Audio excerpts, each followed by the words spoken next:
Welcome to the Ask JT podcast, where we simplify tax, finance, and business decisions for UK business owners. I'm Justin Turner, an accountant, business owner, and author. I'm going to share practical advice and help you run your business more efficiently and keep more of what you earn.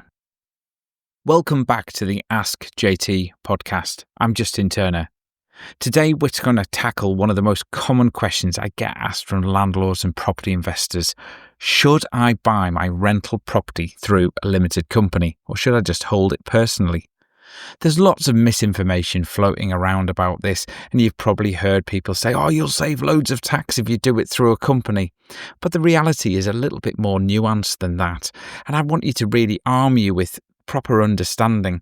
There's so many property gurus out on the web that, you're getting pulled into all of this get rich quick schemes and all of that sort of stuff.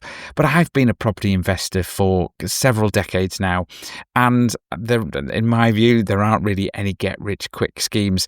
And you need to think about property in terms of really structured and well thought out strategy.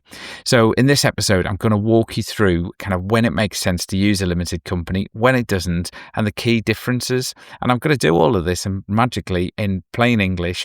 And I'm not looking to sell you anything as well, so I can just tell you from my experiences as well. So hopefully you get a real view of this. So what does it actually mean to buy a property through a company? So instead of buying the property in your personal name, you set up a limited company, and quite often this is called a special purpose vehicle. And you hear people talking about SPVs, and this is basically the company just owning the property, and you own the company. So in simple terms, you're just holding the property directly, but through the company. It's kind of the company's holding it on your behalf, and you're going to own the shares in that company. So why do some landlords use companies? Well, there's a few reasons why people might choose to use a limited company route. Firstly, and probably the most interesting as well, is the mortgage interest relief. The government brought in a few years ago, I think it was George Osborne when he was the Chancellor, something called Section 24. So if you own a property personally, you can't fully deduct mortgage interest at 40%, or 45% if you're in those tax boundaries. You can only do it at 20%.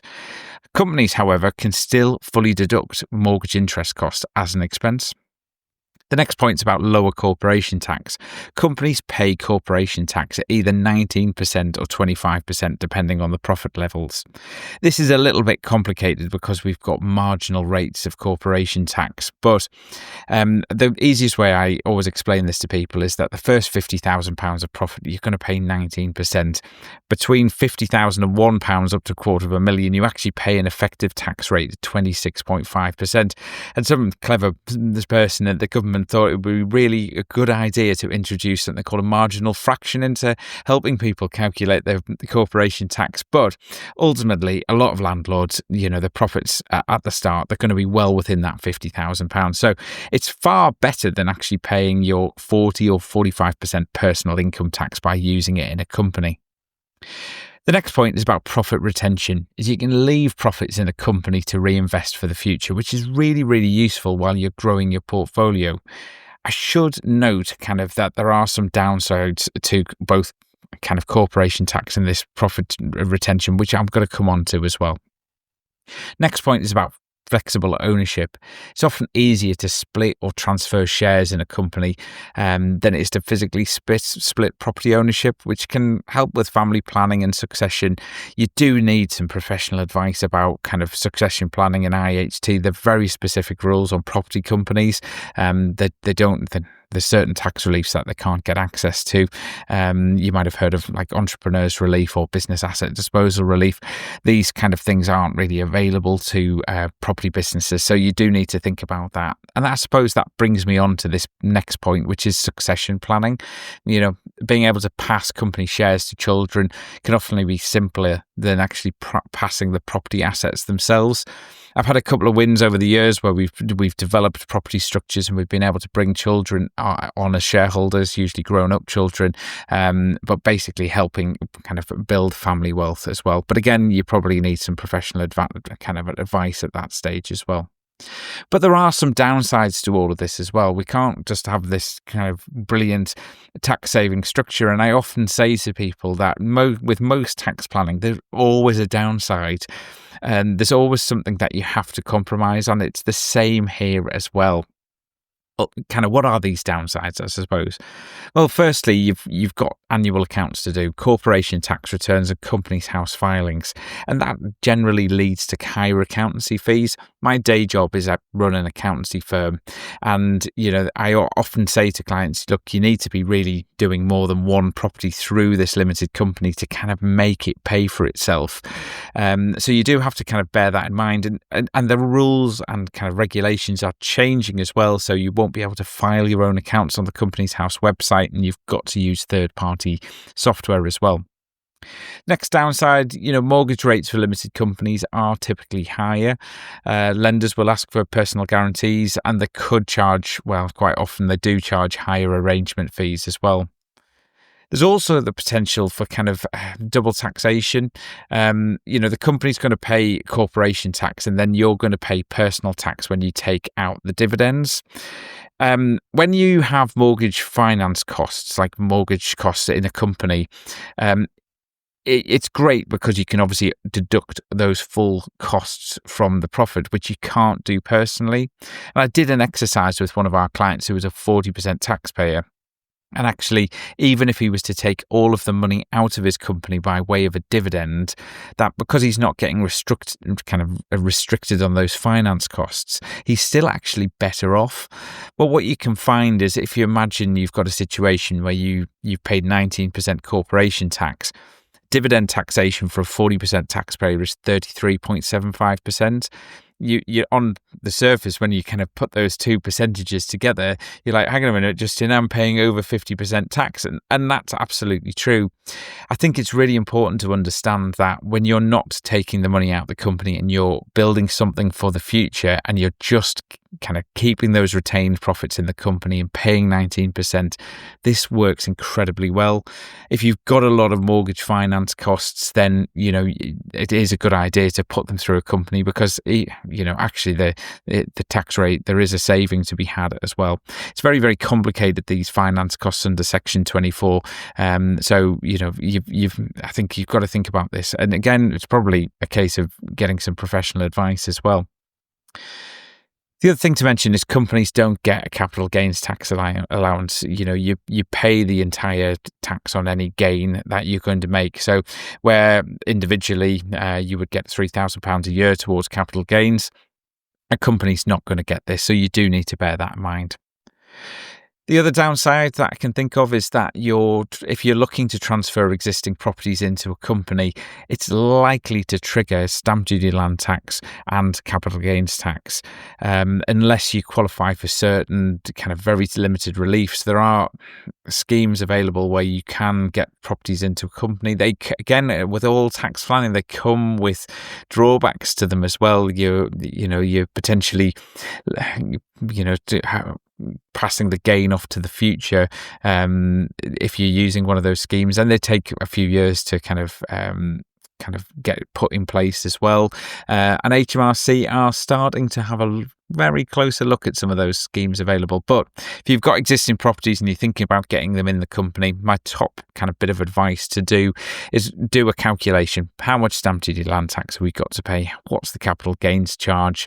Add it up, see what tax you're going to save and how many years it would take you to repay that as well. So think really, really carefully about kind of what you're doing. So when does a limited company make absolute sense for you? Well, generally, a company's more suitable when you're a higher rate taxpayer. You don't need the rental income right away, and you can leave those profits inside the company. You're looking to build a larger portfolio when you want to reinvest those profits, and you're looking for succession planning. You want easier ownership structures for families as well. If you're close to tax thresholds, like child benefit repayments at £60,000, or you're losing personal allowance at £100,000, you might even be worried about losing your tax-free childcare. This is where company ownership can really help smooth out your tax. And one of the things I personally like about companies is that you do have a modicum of control over kind of declaring dividends and how you can structure payments out to yourself. When it's owned personally, it's literally all in your personal name, and there's not many options that we've got in kind of the toolkit to use in order to manage those tax liabilities. Within a company, I always feel a bit more in control. The company is a completely separate legal entity to myself. So if it's gone in the company, then it's the company's money. And only once I start thinking about, dividends, could I take a dividend out here? Is there anything I could do? I've just got those extra level kind of bits of control, I suppose. So when's personal ownership better? That's a good question, isn't it? Well, I think if you're a basic rate taxpayer and you expect to stay there even after the rental income, then yeah, it's fine. Just do bear in mind is, if you're relatively early on in your career will hopefully blossom as you go forward, and you'll hopefully move into those higher tax points as well. So just do think about that really, really carefully. Just because you're thinking that you're going to be a basic rate taxpayer for the next few years, you've got to think much longer term as well. So if you only want to own one or two properties, then yeah, you're probably better doing that personally and just holding them personally yourself as well. Just bear in mind, I'm not a huge fan of clients just buying one rental property. They're like, it's just going to supplement my income. I've seen some horror stories. I really have. Someone's got that first property, they move the tenants in, and they've passed all the references checks, and they turn it into a cannabis farm. And that's the reality. You suddenly get a situation where the tenant has defaulted 2 months into the tenancy, and you're just left with a huge liability, or someone's trashed the property. It's really high risk when you've only got one property. Once you start building the portfolio into kind of 3+ properties, actually you're spreading the risk out. If you had a sudden rental void on one of the properties, at least the other properties are going to support that as well. If you need the rental income immediately, again, a limited company might not be the right option. And this is where you've got to really think about kind of the effect of this Section 24 kind of tax restriction on the mortgage interest. For some people, it still might be worth forming a company and drawing the money out. For others, it might not be. And you need to just do some kind of calculations to see what's going to be best, basically. Some people just say to me, I just don't want this complexity. I'm not sure about that as being a good enough reason to kind of avoid a limited company. Look, a good accountant can take all the hassle off your plate. I'm a really experienced property accountant. I've been in the game myself for a long time. I'm the financial director for a letting agency. So I kind of know how this game works inside and out and back to front. So if you can find the right person to work with, then absolutely they can absolutely help you structure these things. They can help you understand kind of key questions. Should I move these existing properties in? Should I not? What's the tax implications of doing so? What happens if I take the money out? Will I still be better off if I take the money out of the company? It's all of these kind of things that you kind of need to think about. Tell you what, why don't we have a look at a worked example of kind of a personal versus company ownership, and kind of run through kind of the tax differences. So let's suppose that you're earning £55,000 a year from your job, and you have 2 rental properties generating about £20,000 of rental income. You've got about £8,000 in mortgage costs and interest, and about £2,000 in other expenses. You might think you've made £10,000 of profit and you owe 40% tax on that. But HMRC works this out completely differently. Look, under personal ownership, HMRC ignores your mortgage interest when calculating your taxable income. So in that little example I've just given, your rental, kind of taxable rental profit becomes £18,000. They basically take that £20,000 of rental income, allow your expenses off, and then they go, right, okay, we'll deal with the mortgage interest later. So this basically gives a 40% tax bill on £18,000. So that's £7,200. So later down, once they've done that calculation, they apply a 20% tax credit on the mortgage interest. That's going to be worth a deduction of £1,600. So that's going to leave you with a tax bill of £5,600 on what you thought was a £10,000 profit. So in kind of basic terms, when before Section 24 came in, you might be looking at that example, go, whoa, hang on a minute, I'm paying 56% tax. That's the reality. Now Section 24 is in, it's 56% tax rate. Now we're sort of thinking, actually, maybe that 19% tax rate in the company might be worthwhile. But look, it gets worse, actually. I haven't finished telling you about this example because, HMRC is obviously calculating your income as £55,000 as salary plus £18,000 of rental profits. So your total income for the year is going to show at £73,000, not £65,000 that you might have expected. And if you've got children, that's going to pull you into child benefit repayments. So for 2 children, that's going to add another £1,464 onto your tax bill. So your real tax bill is going to become £7,064.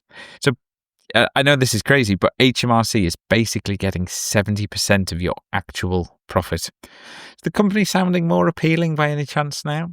So let's compare this to a company ownership. Mortgage interest is fully deductible, so your taxable company profit is actually £10,000. The corporation tax is going to give you a bill of £1,900, assuming that you're not over that first £50,000 of total profits. If you reinvest that profit, yeah, great. There's no further tax to pay. If you take it out as dividends, you're going to obviously pay dividend tax on that amount of about £2,565. Actually, your total tax bill in this case, £4,465. It's still much better than personal ownership. But look, more importantly, if you don't need the income straight away, you can just leave the profits inside the company and you can avoid that additional personal taxation. Now, just remember this kind of key point is tax avoidance is completely legal.